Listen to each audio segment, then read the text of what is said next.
Hey guys, welcome back to today's video. So today we have the 2020 electoral map if the presidential election was held today. I haven't done one of these in a while. My last one, I had the Democrat winning 307 electoral votes to 231 for Donald Trump.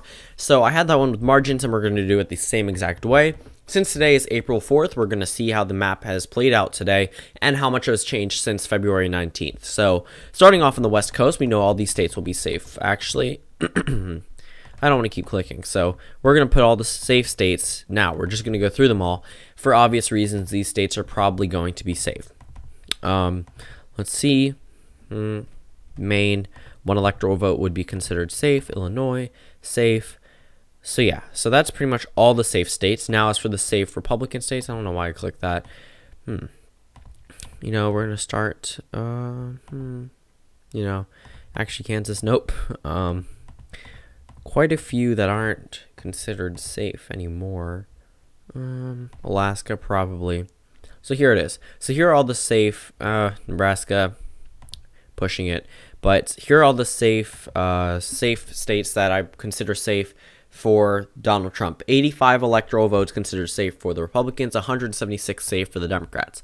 Now let's start going into the likely states. So Utah, likely red. I mean, for obvious reasons. Montana, North Dakota, actually, I would consider safe, so I don't know why I left that one blank, but actually 88 safe electoral votes. But Utah and Montana, states that I would consider likely for the president. I think Utah, there will be an independent candidate, and Montana has been stripping a little bit away from the president, and it was really close in 2008, so I think I could go back to being even mildly not safe, but just likely, but I don't think it'll be super close. Down in Nebraska, I would consider pretty much that one electoral vote from the 2nd district as leaning blue. As of right now, I consider that one leaning blue, if not leaning red, but that one's purely toss-up. But for right now, where I see the direction of the country going, I see that one as leaning blue as of today. Down in Kansas, again, that's another likely state. I think Donald Trump will likely hold on to that state. And in Texas, that one I had leaning Trump before, but I think it's more of a likely thing as of today. Over in Missouri, another state that I would consider likely for the president, along with Indiana, like two Republican states, I consider these states likely for the president. Now, up in Maine, I think that 2nd electoral vote is considered likely at this point in time. Before I had it as leaning, again, another likely. For the Democrats, we're going to move on to likely states for the Democrats. I think Virginia would be considered likely. Over in New Mexico, another state I will consider likely for the Democrats. Over in Michigan, another state that I would consider, that one I would consider leaning, but Minnesota I would consider likely. Now, my reasoning behind Michigan is because Donald Trump has a super low approval rating in Michigan, and I don't think he's doing so well if the election was held today. Same thing in Wisconsin.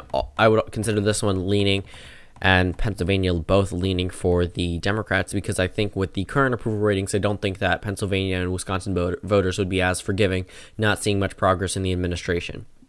Over in Colorado, I see that one as leaning blue, and same thing in Nevada. I see this one as ever so slightly blue. I don't think it'll be safe blue, nor likely, but leaning by a narrow margin. So 266 electoral votes for the Democrats, 164 for Donald Trump. Over in Connecticut, I actually see this one as likely for the Democrats. I don't see it as safe, because I think that Trump may bring down the margin a little bit as of today, because his Connecticut approval rating is different than some other northeastern states. So I would give that, and that effectively makes the Democrat the next president at 273 electoral votes. Now we're going to go down to the state of Georgia. I'm going to give this one as leaning for Donald Trump. Same thing in North Carolina.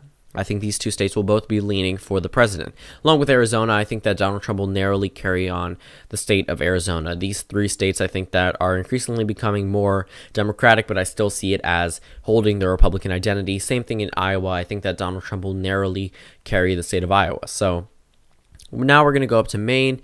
Maine probably is leaning blue. Hillary Clinton won it by 3%. I still think it's leaning for the president. Leaning for the Democrat, not for the president, but anything can really happen in the state of Maine. That one is going to be another toss-up state in 2020.